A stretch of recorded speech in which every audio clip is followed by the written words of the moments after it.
Et bonjour à tous. Alors aujourd'hui, une vidéo qui est un peu différente des autres, puisque j'ai envie de vous parler de mon expérience et mes conseils relatifs à la prépa scientifique. Voilà, effectivement, dans cette chaîne, j'ai fait beaucoup d'exercices, et parce que j'adore ça, et je suis un peu nostalgique de la prépa, mais je voulais faire cette petite vidéo pour vous donner un peu ma vision de ce qui peut être important pour réussir en prépa. Alors, c'est pas une vidéo sur, voilà, complète hein, sur l'ensemble des conseils utiles à la prépa. Je vais donner un point de vue, voilà, qui est le mien. Et évidemment, il y a d'autres voilà, d'autres conseils très utiles. Je vais pas faire un truc de complet, mais vous allez voir, je vais avoir une approche qui est pas forcément celle qu'on trouve souvent. Voilà, je vais pas dire les 15 conseils pour réussir la prépa. Je vais vraiment partir de ce que c'est que la prépa en termes de demande, en termes d'attente au final, et ma vision des choses pour y arriver. Alors moi, en ce qui me concerne, j'ai fait ma prépa il y a quelques années. Donc c'est une prépa scientifique et voilà, j'ai intégré une école qui est quand même difficile, on va dire dans les écoles les plus difficiles. Voilà, donc il y a quelques années. Et je voulais vous livrer un peu voilà, ma vision des choses. Euh, le conseil que j'ai envie de vous donner aujourd'hui, alors j'ai envie de vous donner deux ou trois conseils, mais il y a un conseil que j'ai envie de donner concernant la prépa scientifique spécifiquement, c'est de bourriner. Alors, vous allez tout de suite comprendre pourquoi, enfin, vous allez tout de suite comprendre, vous allez comprendre un petit peu après dans la suite de ma vidéo pourquoi je parle de bourriner, et pourquoi je pense que c'est important. Alors évidemment, vous allez dire, non mais bon, ça c'est un peu mainstream de dire bourriner, tout le monde sait qu'il faut beaucoup travailler en prépa, mais vous allez voir, c'est pas juste beaucoup travailler. En fait, je vais m'expliquer. Pourquoi est-ce que je dis qu'il faut bourriner. Je pense que c'est vraiment, enfin, selon moi, un truc très important. Euh, c'est que si vous regardez ce que c'est que la prépa, au final, à la fin, c'est une épreuve qui est une suite d'exercices. Alors, à 95%, on va dire au moins, la réussite en prépa, c'est une suite de questions ou de problèmes, petites questions, qui vous sont posées, à la fois à l'écrit et à l'oral. Alors, il y a quelques exceptions. Il y a les travaux pratiques, il y a les langues vivantes, il y a la culture générale, certes, donc qui sont un petit peu hors du cadre, on va dire, de ça. Mais pour tout le reste, et je pense que si on pondère par les coefficients, on arrive à quelque chose de l'ordre de 95% de la note, à peu près. Et donc, en fait, au final, hein, un concours scientifique, un concours de prépa scientifique, c'est vraiment une suite d'exercices. Hein, c'est une suite d'exercices. Et donc, votre capacité à résoudre ces exercices directement fait finalement, donne la clé du succès. Enfin, vous voyez, je pars vraiment de l'essentiel, j'essaie d'aller à l'essentiel, j'essaie de partir de l'objectif pour ensuite donner des conseils sur ce qu'il faut faire. Et pourquoi est-ce que je dis ça? Parce que il y a un petit peu la tendance dans certaines prépas, ou peut-être chez certains professeurs, de ne pas assez insister sur ce point, en fait. Hein. Quand je dis bourriner, c'est en fait s'entraîner. Hein. Un peu comme quand vous allez dans une salle faire de la musculation, ou quand, et j'y reviendrai juste après, par exemple, aux échecs, vous entraînez à reconnaître des motifs pour voilà, repérer des tactiques et gagner des parties. Je reviendrai sur l'analogie avec les échecs, parce que j'ai appris donc avec le recul, hein, ça fait quelques années que j'ai fait la prépa, mais je me suis mis un peu aux échecs avant et j'ai compris ce qu'ils faisaient la progression aux échecs. Et en fait, il y a là un peu alors sans aller jusqu'au mythe, mais je dirais une surpondération euh, chez certains, peut-être chez certains professeurs, ou sinon dans l'opinion commune, de il faut maîtriser son cours et une sous-pondération de c'est super important d'avoir vraiment une connaissance assez importante, voire quasi encyclopédique des exercices. Et je sais que en disant ça, je vais un peu à l'encontre de ce qui peut se dire en prépa.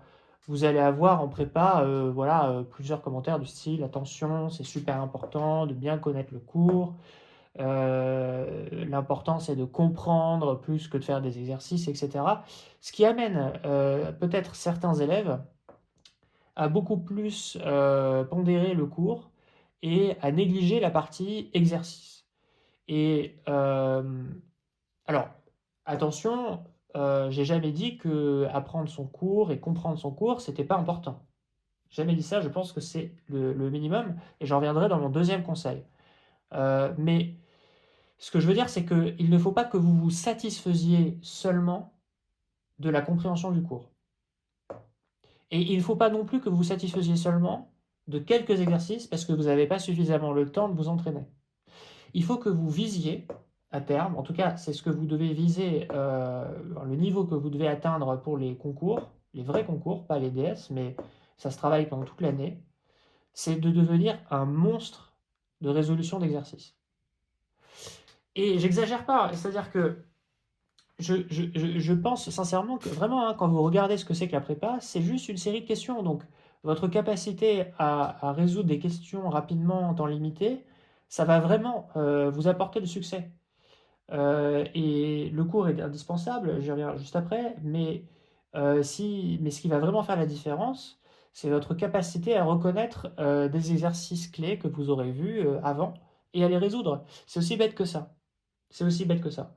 Et alors, évidemment, ce qu'il faut dire, là, une réalité très importante, mais vous le savez peut-être, ou vous le saurez peut-être, ou vous l'avez déjà su, je ne sais pas si je parle pour vous au futur, au présent ou au passé, mais effectivement, il y a une échelle de talent. Il y a des gens qui sont plus talentueux que d'autres. Donc ça, c'est une réalité. Alors, que vous soyez ici, je ne sais pas, mais dans votre classe, il y aura des gens plus talentueux, et même de manière générale pour les concours, lors une année donnée, il y a des gens qui vont être extrêmement talentueux et qui auront besoin de moins travailler. Ça, c'est sûr. Et de même, il y aura des gens moins talentueux, et voilà, et peut-être que vous êtes au milieu, ou plus vers le génie, ou moins vers le génie, je n'en sais rien. Mais donc, ce qui est clair, c'est qu'il y a des gens qui ont des facilités, des dons, voilà, c'est quelque chose de... Ça, vous ne pouvez rien faire contre, il faut juste l'admettre. Mais ce que je veux dire, c'est que si vous bourrinez, si vous devenez vraiment une brute en résolution d'exercice, que ce soit en maths, en physique ou en chimie, par exemple, vous allez arriver enfin, enfin, votre talent va se développer, mais vous allez arriver à un niveau intrinsèque qui se rapproche de celui du génie. En termes d'affichage. Parce que peut-être que vous n'aurez pas son talent inné, mais vous aurez une telle connaissance des exercices et des situations que, en fait, vous allez avoir une note identique, voire supérieure à celui qui a beaucoup de talent. Et vraiment, c'est un peu ça mon premier conseil. Et je voulais prendre l'analogie, par exemple, avec les échecs. Euh, Aux échecs, alors c'est évidemment, hein, tout le monde n'est pas rentré dans les échecs et rentré un peu dans la logique de comment est-ce qu'on s'améliore au jeu des échecs. Mais si vous ne le savez pas, je vous le dis, et si vous le savez, ça peut-être que ça résonnera un peu avec votre propre expérience. Si vous regardez par exemple des conseils voilà, de grands maîtres aux échecs pour les débutants ou même les joueurs amateurs, vous verrez qu'il y a une qualité qui est la plus importante de toutes. Alors évidemment, il faut connaître les règles. Ça, c'est un petit peu connaître son cours, hein, si vous voulez. Mais il y a une qualité qui est beaucoup plus importante que toutes les autres, c'est la tactique, c'est-à-dire la reconnaissance de motifs. Et les joueurs qui font des problèmes d'échecs régulièrement, qui regardent des patterns en boucle et en grande quantité, à la fin, en fait, ils deviennent en fait, ça devient littéralement automatique, enfin inconsciemment. Et quand ils voient enfin, dans une situation, dans une vraie partie, ils finissent par trouver des motifs que leur adversaire ne voit pas et ils finissent par gagner des parties.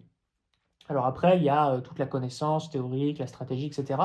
Mais les échecs, par exemple, est un jeu vraiment d'exercice tactique, de développement de compétences tactiques et de calcul et de visualisation. Et ça s'entraîne. Et moi, ce que je pense, c'est que en réalité, la prépa scientifique, c'est pareil. C'est-à-dire qu'il faut que vous visiez vraiment d'être un monstre, d'être une machine en résolution d'exercice si vous voulez réussir les concours. Alors, ce sera d'autant plus vrai que vous êtes moins génial, mais à la limite, même pour le génie, ça fait vraiment pas de mal de faire beaucoup de choses. Et voilà. Et vraiment, je pense que c'est un peu un. Mon sentiment, c'est qu'en prépa, ce conseil était un petit peu. Enfin, moi, j'ai jamais reçu ce conseil d'un prof de prépa. Je vais vous dire honnêtement, j'ai jamais eu un prof de prépa qui m'a dit il faut vraiment que vous fassiez beaucoup, beaucoup d'exercices pour réussir. La plupart des profs de prépa disent des choses du style c'est voilà, attention, il faut bien comprendre le cours. Je reviens juste après, c'est essentiel en effet. Et puis ensuite, sur la partie exercice, c'est là où je trouve que c'est largement insuffisant. Et je pense que c'est une des raisons pour lesquelles certains élèves peut-être n'arrivent pas au maximum de leur capacité. C'est que, bah, en fait, souvent les exercices sont un peu négligés. C'est-à-dire que moi j'ai connu trois situations en termes d'exercice. J'ai connu la situation où les profs donnent une feuille d'exercice parfois sans aucune correction. C'est-à-dire que bah voilà, il y a une feuille d'exercice et puis débrouillez-vous avec et vous pouvez poser la question à la fin du cours si vous avez des questions parce que c'est important de chercher.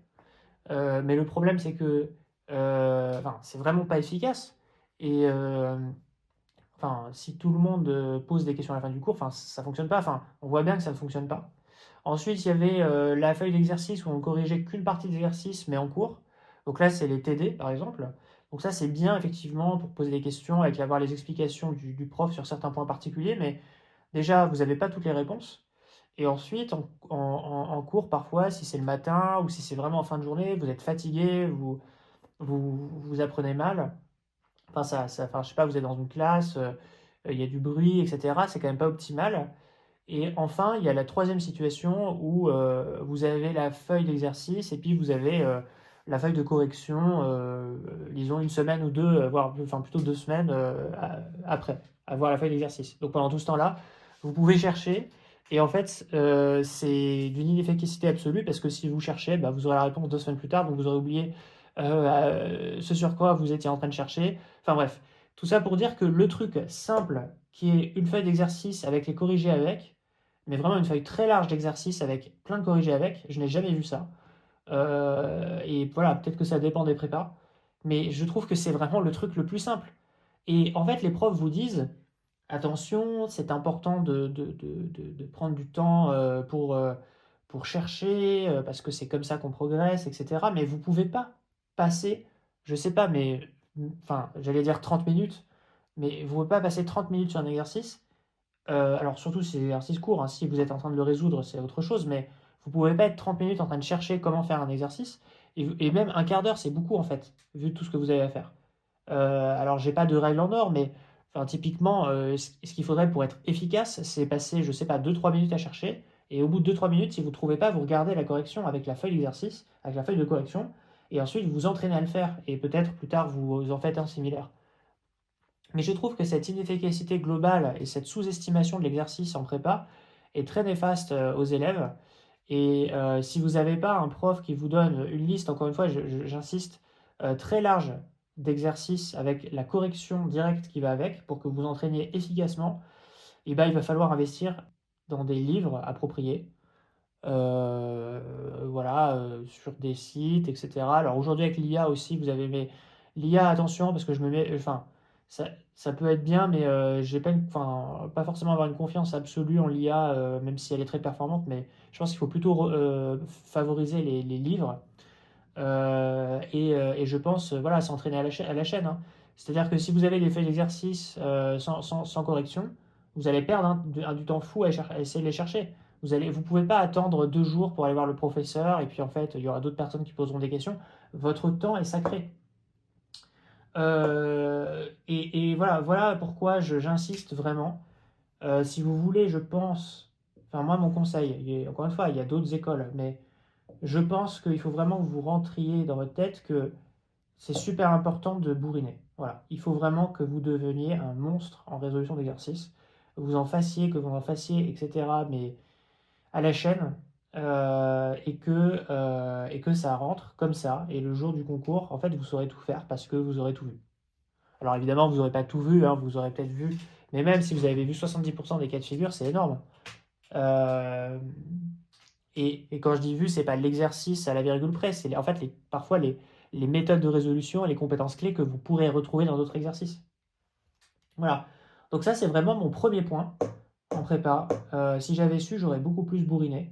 moi, je me posais des questions un peu parfois théoriques et philosophiques sur le cours de maths. J'essayais de refaire des démonstrations qui n'étaient même pas vraiment nécessaires. Et en fait, je perdais du temps par rapport aux autres. Et j'aurais dû beaucoup plus pratiquer et faire des exercices.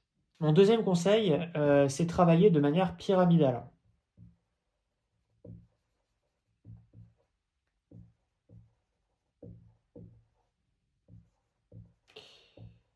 Alors, qu'est-ce que ça veut dire travailler de manière pyramidale?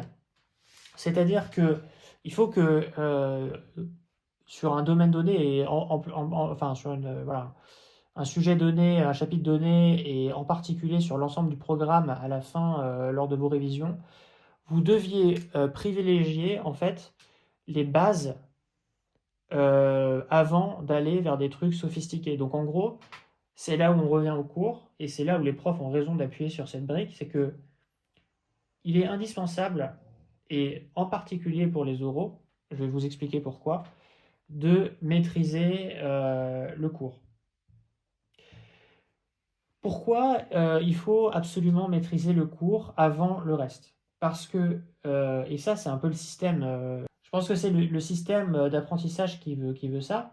On pourrait favoriser on va dire, les exercices ultra sophistiqués avant le cours, mais il se trouve qu'aujourd'hui, on vous reprochera beaucoup plus de ne pas connaître vos cours, vos théorèmes, vos propriétés, que de ne pas savoir résoudre un exercice très sophistiqué. On va plus vous le reprocher. À la fois à l'écrit, parce que les questions de cours sont en général les premières dans les parties, et donc si vous ne savez pas les résoudre, eh bien vous ne pouvez pas faire toute la partie.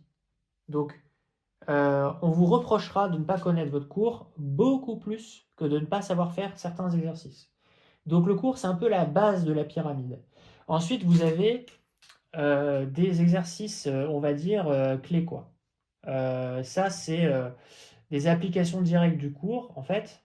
Voilà, donc exercices clés, ou classiques, on va dire, qui sont, bon, des applications directes, des choses qu'il faut savoir, et qui vous serviront notamment beaucoup aux écrits, parce que parfois, même aux écrits, vous allez avoir des parties entières qui seront des applications directes du cours. Et là aussi, il faut que vous sachiez les faire. Et puis ensuite, vous avez une troisième catégorie d'exercices où là, voilà, donc c'est des choses un peu plus, j'allais pas dire anecdotiques, mais plus recherchées, quoi. Voilà, donc des exercices un peu plus sophistiqués et qui sont un peu plus rares, parfois un peu plus ardus. Et ce que je veux dire, c'est que il faut absolument privilégier dans votre apprentissage, pardon, je vais faire la flèche dans l'autre sens. Ce que je veux dire, c'est qu'il faut que vous assuriez de connaître les choses les plus basiques avant d'aller vers les plus sophistiquées. Ça a l'air simple dit comme ça, et évident, mais pourquoi je le répète, c'est parce que, encore une fois, dans votre manière de travailler, si jamais vous privilégiez, je sais pas, l'exercice de mécanique vachement sophistiqué, je sais pas, avec des techniques de résolution, des équations différentielles vachement compliquées, au lieu de, je sais pas, une partie du cours que vous ne maîtrisez pas, et ben si vous tombez là-dessus, par exemple le jour d'un oral et que vous ne savez pas votre cours, vous avez moins de la moyenne. Et là, et là, ça peut mal se passer. Alors que si vous maîtrisez tout ça, mais que vous ne savez pas résoudre une équation différentielle compliquée, j'en sais rien, le jour de l'oral ou lors d'un écrit, vous allez perdre quelques points, mais vous n'allez pas avoir moins de la moyenne. Donc c'est super important que vous vous assuriez au cours de vos révisions que cette base-là, elle soit super solide. Voilà, ça c'est super important. Donc ça c'est un peu votre... donc première étape, bourriner, mais ensuite il faut bourriner de manière pyramidale. Et il faut souvent revenir vers les choses clés pour s'assurer que vous maîtrisez ce qui est vraiment fondamental. Donc ça se revoit au fur et à mesure. Et je dirais que c'est encore plus important finalement à l'oral qu'à l'écrit. Alors pourquoi je pense que c'est plus important à l'oral qu'à l'écrit? Parce que l'écrit, c'est une somme de questions. Alors vous pouvez bloquer en plus effectivement au début et ne pas faire les parties entières, mais grosso modo, fondamentalement, un écrit, c'est quelque chose qui est additif, c'est-à-dire que vous allez avoir un point, plus un point, plus un point, plus deux points, plus 0,20 plus un point, etc. Jusqu'à avoir une note sur, je sais pas, sur 80 ou 100 qui va être rapportée sur 20.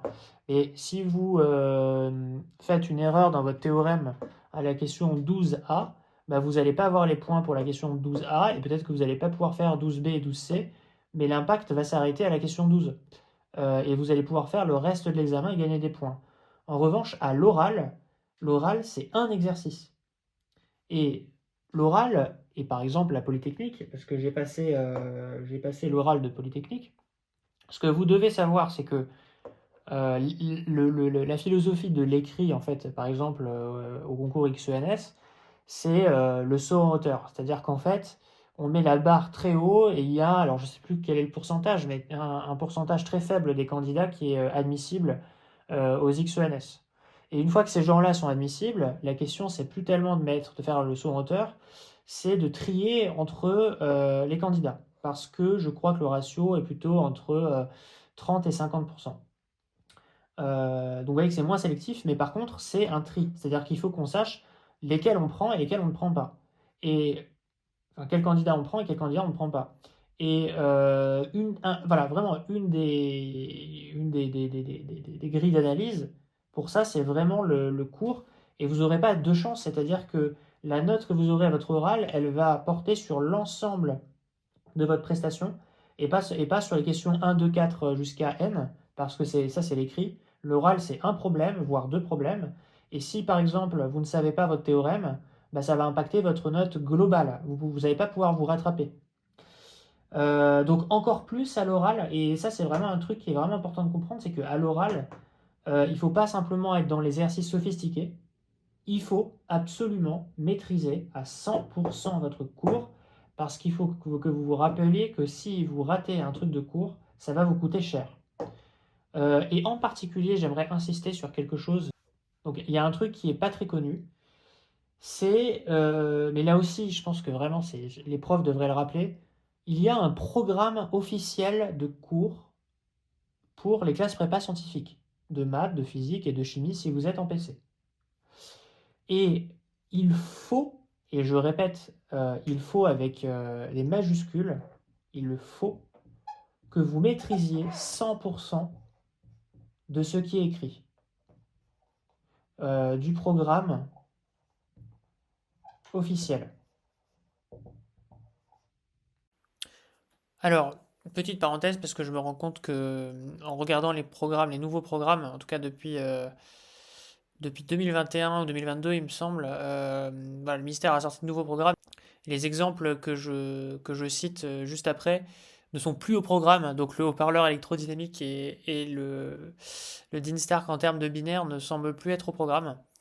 Néanmoins, par exemple, vous avez des choses comme voilà, l'énergie de constitution du noyau, voilà, donc qui est toujours au programme, par exemple. Je cite juste un exemple, mais exprimer l'énergie de constitution d'un noyau en construisant le noyau par adjonction progressive de charge à portée de l'infini. Typiquement, ça c'est tombé à l'oral des mines.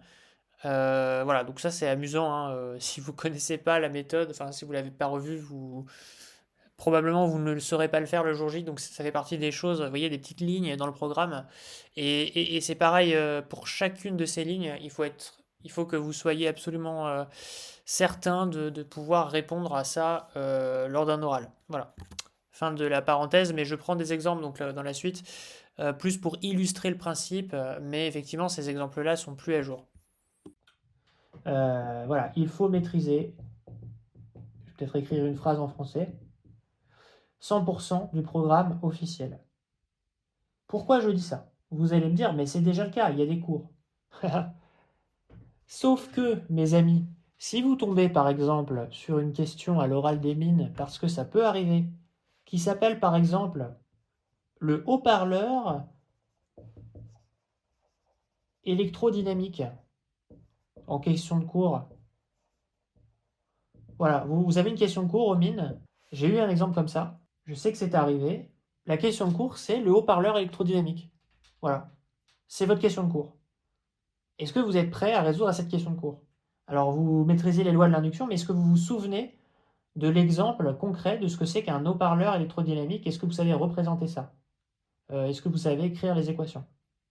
Je peux vous assurer que ce truc-là, à l'époque, c'était une ligne du programme et que ce truc-là peut tomber à l'oral des mines. Deuxième exemple, est-ce que vous savez représenter le Dean Stark en termes de diagramme binaire?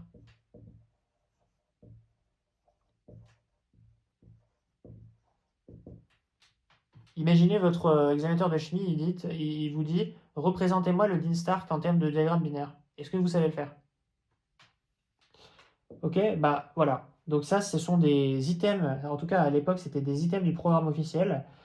Et je peux vous assurer qu'on peut vous poser cette question-là, qui est un peu piégeux parce que c'est pas, je veux dire, c'est pas un truc de cours forcément obvious, mais c'est bien dans les programmes officiels. Donc il faut que vous lisiez, il faut que vous lisiez ces documents voilà, qui ont été préparés par le ministère de l'Éducation nationale et que vous potassiez potentiellement. Alors pour l'oral des mines, il y a des questions de cours, mais donc de toute façon, il faut maîtriser ces questions de cours, mais il faut que vous soyez capable vraiment de maîtriser chacun des items sans exception. Voilà.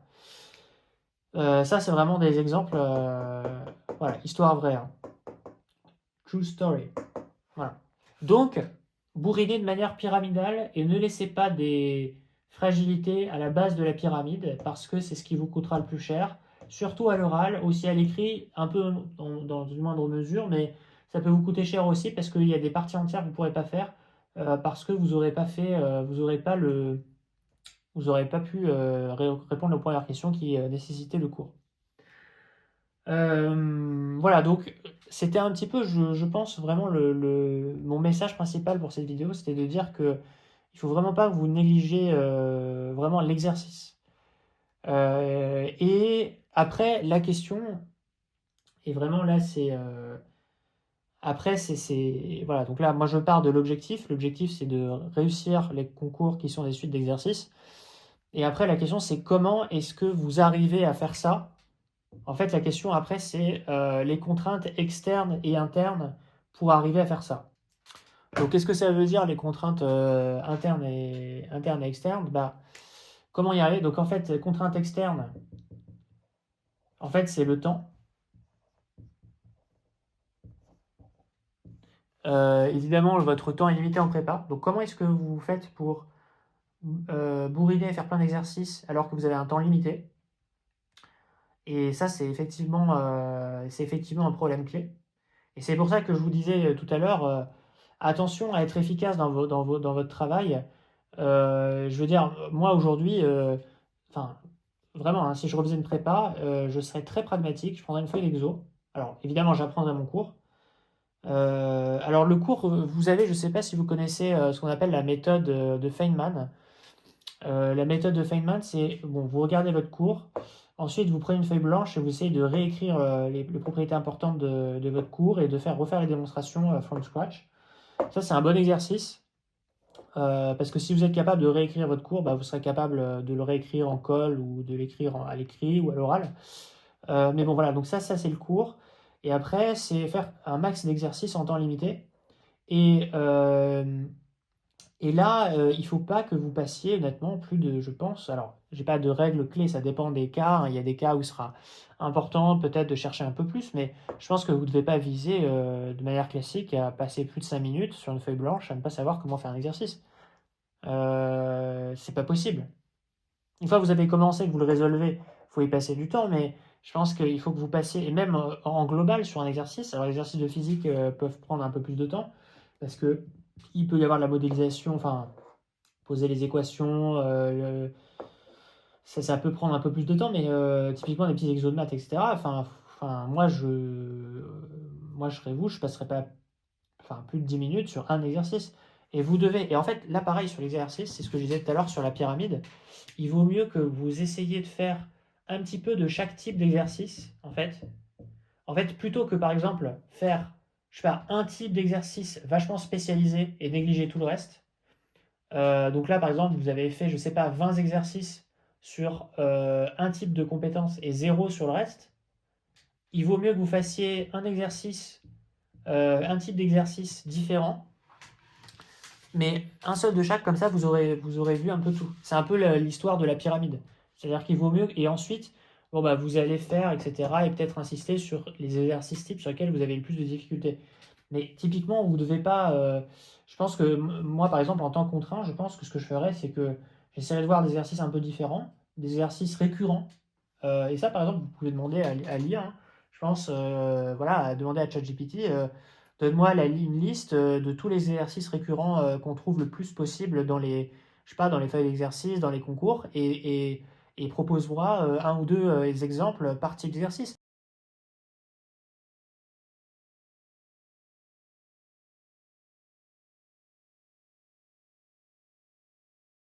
Ça, c'est typiquement un truc que vous pouvez demander à l'IA. Et il faut vraiment, je pense, si vous avez un temps limité, commencer par faire un de chaque, et ensuite peut-être un peu plus. Euh, Plutôt que de faire 5 fois un exercice similaire. Voilà, donc ça effectivement, ensuite, c'est comment est-ce qu'on gère son temps. Et ensuite, il y a les contraintes internes. Et internes, bah, c'est vous en fait, hein. C'est vous. Et vous, bah, c'est quoi en fait? C'est le physique, d'accord? Comment est-ce que vous vous assurez d'être en forme physiquement, de pas être. Donc voilà, donc typiquement sommeil, alimentation, voilà, sport. Voilà, et en fait, la question, c'est comment est-ce que vous gérez ça? Mais alors, ça, c'est propre à chacun, hein. Je veux dire, enfin, ça dépend vraiment de chacun. Mais c'est sûr que la forme physique, elle est vachement importante, puisque et voilà, sans forme physique, vous ne pourrez pas bourriner comme ça en temps contraint. Et ensuite, il y a le mental, évidemment. Très important, peut-être même encore, enfin, plus important. C'est sûr que si vous êtes tout le temps ensommeillé, voilà, mais je pense que le mental, c'est encore plus difficile parce que bah, le mental, c'est tout le temps motivé, c'est ne pas déprimer, c'est ne pas être découragé par les échecs, c'est avoir suffisamment d'ambition pour viser ce qui est le plus dur. C'est vrai que c'est difficile, hein, la prépa, c'est gérer la compétition, c'est gérer plein de choses, en fait d'avoir une sorte de force mentale qui... tout ça pourquoi? Ah, pourquoi est-ce que toutes ces compétences sont importantes? Je le rappelle, c'est pour bourriner, pour faire de l'exercice et pour arriver à devenir un monstre de résolution d'exercice. Et pour arriver à faire ça voilà, sur le long terme et de manière intense, il faut de bonnes, je pense, voilà, être en forme physiquement, et avoir effectivement, enfin garder le mental. Alors ça ne veut pas dire que vous êtes... Et garder le mental, c'est... Enfin, attention, hein, c'est pas toujours facile. Il faut pas se dire que si vous n'êtes pas Superman, la machine parfaite, bah, vous allez forcément rater. Il faut aussi être souple et parfois accepter qu'il y a des moments où on est un peu moins bien. Si vous voulez, il ne faut pas que vous commenciez à déprimer parce que vous n'avez pas le mental, parce que là, c'est un cercle vicieux. Enfin, il faut aussi peut-être développer des mécanismes qui vous protègent de certaines perturbations extérieures, de certaines préoccupations, contrariétés. Et là, c'est difficile. Ça, c'est vraiment difficile. Ça demande aussi des capacités de concentration, typiquement. Euh, voilà, voilà, donc là ça aussi, c'est propre à chacun. Comment est-ce qu'on gère cette partie mentale? Mais typiquement aussi, pour garder le mental, même si c'est propre à chacun, il faut aussi savoir faire des pauses, avoir une vie équilibrée, etc. Donc, donc voilà, donc c'est un peu mes conseils, si vous voulez. Partant de l'objectif qui est effectivement d'avoir une connaissance quasi encyclopédique des exercices. Pour y arriver, il faut absolument, forcément très très bien gérer son temps et gérer son corps et son esprit et son mental. Et là, j'avoue que je ne vais pas forcément donner tous les conseils parce que c'est vraiment propre à chacun, et donc j'ai pas fait la liste des conseils, mais effectivement, ce sont des conditions sine qua non pour arriver à cet objectif. Et je voudrais terminer par un dernier conseil qui est un peu complémentaire, on va dire, avec les autres. Euh, je vais l'écrire au-dessus. Je pense qu'il est peut-être aussi important que les deux autres. Mon troisième conseil, c'est d'analyser ses erreurs. Alors, et analyser ses erreurs, c'est vraiment très important. C'est peut-être même, je me demande si c'est pas le conseil le plus important, parce que, en fait, c'est vraiment l'analyse de vos erreurs propres, notamment à la correction de chaque devoir surveillé, qui va vous permettre de savoir comment vous adapter, comment corriger. Alors, analyser ces erreurs, c'est effectivement enfin, le truc de base, c'est savoir comment résoudre une question que vous n'avez pas su résoudre. Donc ça, c'est un peu, voilà. Ou corriger une compréhension du cours que vous n'aviez pas compris. Ça, c'est un peu le premier plan, on va dire, de l'utilité de l'analyse. Évidemment, c'est le premier plan parce qu'il est possible que même si vous regardez la correction de votre DS sur une question que vous n'avez pas réussi à traiter, il est tout à fait probable que vous n'aurez plus jamais pendant le temps de votre prépa et peut-être même de votre vie à résoudre la question en question. C'est vrai, hein. C'est pour ça qu'il y a des gens qui me disent oui, bon, bah, les corrections, moi je vais pas tout revoir toute la correction, ça sert à rien, etc. Mais je veux aller au-delà, c'est-à-dire je pense que, alors d'une part, ce sont des exercices que vous pouvez engranger, même s'il ne sera pas forcément utile, mais je dirais même que analyser ses erreurs en temps limité, c'est aussi voir comment est-ce qu'on s'est comporté pendant un devoir surveillé, comment est-ce qu'on a approché un sujet, et comment est-ce qu'on aurait pu mieux gérer en fait son temps ou son approche des problèmes. C'est en fait, par exemple, c'est se rendre compte qu'on a passé trop de temps sur une partie alors que en fait il aurait mieux valu faire la suite, il aurait mieux valu passer à une autre partie. C'est se dire que par exemple pour une question on est allé chercher des choses trop compliquées alors qu'en fait il y avait quelque chose de plus simple à trouver. Et ça va peut-être vous révéler que en fait, un sujet, a priori, il est fait pour être faisable par tout le monde et que bah, il ne faut pas forcément chercher les choses les plus compliquées lorsqu'on est sur un sujet. Je ne sais pas si vous essayez, enfin, vous comprenez un petit peu ce que je veux dire. C'est qu'il y a l'exercice voilà, dans sa forme intrinsèque et dans sa résolution intrinsèque. Et puis, il y a la manière dont vous l'approchez de manière correcte ou incorrecte. Il n'y a pas que la solution, il y a comment est-ce que vous approchez le problème. Et quand vous allez comparer ce que vous avez produit en temps limité et comment vous avez approché le problème en temps limité et la correction, vous allez vous dire, ah oui, mais en fait, je suis parti dans ce truc-là, mais en fait, c'était beaucoup plus simple, c'était plutôt ça. Et là, en fait, sur cette question-là, en réalité, si j'avais fait le lien avec les questions précédentes, peut-être que j'aurais mieux réussi cette question. Donc peut-être que pour les prochains sujets, il faudra que je fasse plus attention entre le lien entre les différentes questions et que, par exemple, je formalise un peu plus l'énoncé du problème pour trouver la solution. Si vous voulez, quand vous allez analyser le corriger en comparaison avec ce que vous avez fait ou pas fait, vous allez en fait vous poser une question, c'est comment est-ce que j'aurais pu faire pour résoudre la question?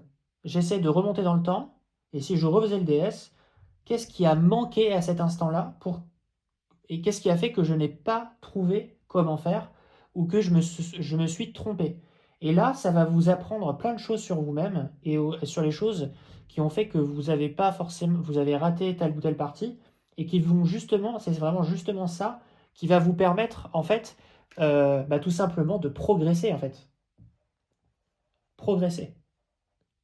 C'est l'analyse des erreurs et encore une fois, j'insiste pas simplement sur ce que vous avez fait versus le corriger, mais sur votre approche du problème et sur la typologie de vos erreurs et de comment est-ce que vous pouvez les éviter dans la suite. C'est vraiment ça que vous devez essayer de faire lorsque vous regardez votre copie et que vous comparez avec la correction.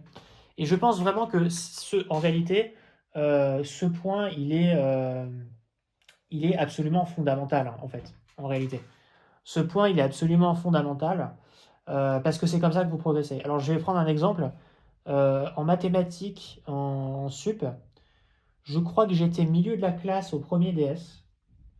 Et en fait, ce que j'ai fait, c'est que le premier DS, j'ai revu un peu les exercices que j'avais ratés et j'ai essayé de les refaire, j'ai analysé la correction et je dirais que c'est au-delà du fait que j'ai maintenant su résoudre, et c'était des maths, hein, que j'ai résolu l'exercice en lui-même, ça m'a un peu appris des choses sur la manière d'approcher un problème.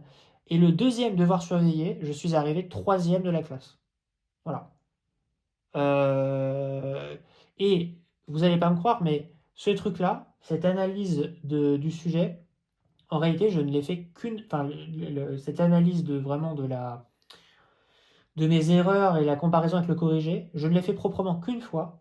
C'était à ce moment-là de mes études, et je suis passé de milieu de classe à troisième. Je l'ai jamais refait par la suite, et je pense que j'aurais mieux réussi si je l'avais fait. Et en fait, je l'ai pas fait. Pourquoi? Parce que je manquais de temps, en réalité. Parce que apprendre son cours, faire des exercices, passer l'école, etc., c'est fatigant. Mais en réalité, je pense que c'est vraiment fondamental et je pense que c'est vraiment quelque chose qui est sous-estimé par les gens. Parce que, attention, bourriner, bourriner, ça, je pense que enfin, il y a quand même des gens qui savent qu'il faut faire beaucoup d'exercices. Mais il y a un côté presque désagréable à analyser ses erreurs pour progresser. Parce que ça suppose de rouvrir la copie où peut-être vous avez sous-performé. C'est désagréable. Mais c'est vraiment le truc qui va vous faire progresser. Je pense que vraiment ça c'est super important en réalité. Peut-être que j'aurais dû mettre ça en premier. Mais typiquement ce truc-là en fait c'est vraiment au-delà de la connaissance d'exercice. C'est vraiment vous améliorer vous-même en tant que individu approchant un sujet. Et ça, c'est super important parce que c'est en regardant vos tendances à faire des erreurs que vous allez vraiment les corriger sur le long terme. Et je pense que les gens ne font pas assez ça, donc vraiment, truc qui est vraiment super important. Et j'ai un quatrième conseil qui, on va dire, est un peu plus... euh, voilà, peut-être enfin, un peu moins structurant que les trois autres. Mais un truc important, et je pense que c'est en particulier vrai pour les perfectionnistes. Euh, je pense que certaines personnes ne sont pas assez pragmatiques en devoir sur table. Examen. Alors, qu'est-ce que ça veut dire? Vous n'êtes pas assez pragmatique. C'est-à-dire que il faut pas que vous cherchiez, en fait, que ce soit le devoir sur table et encore plus le concours, vous n'êtes pas là pour faire vos preuves. Enfin, je m'explique. Vous n'êtes pas là pour démontrer votre intelligence. Et vous n'êtes pas là pour vous rassurer sur vos propres capacités. Qu'est-ce que ça veut dire?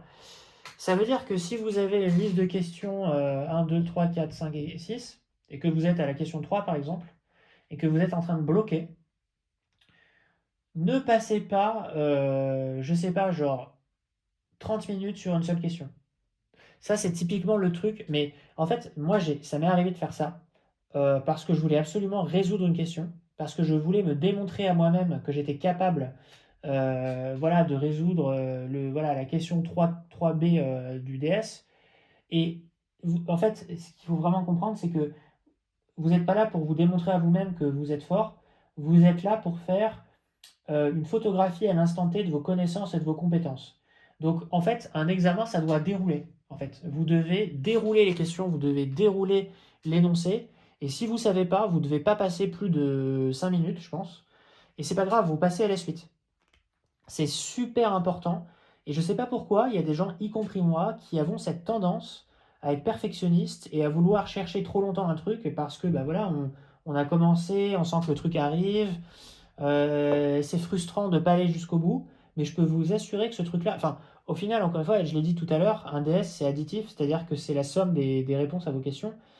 Donc si vous n'arrivez pas à faire la question 3, faut pas avoir honte, en fait. Hein. Faut pas avoir honte, vous ne résolvez pas le problème et vous passez à la question suivante et vous scorez les points.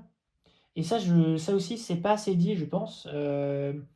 Mais typiquement, moi, je veux dire, j'ai eu un peu cette tendance à certains concours, pas trop, mais typiquement, et ça c'est vrai parce qu'en fait, par exemple, Un examen, c'est plusieurs parties, un devoir sur table, c'est plusieurs parties.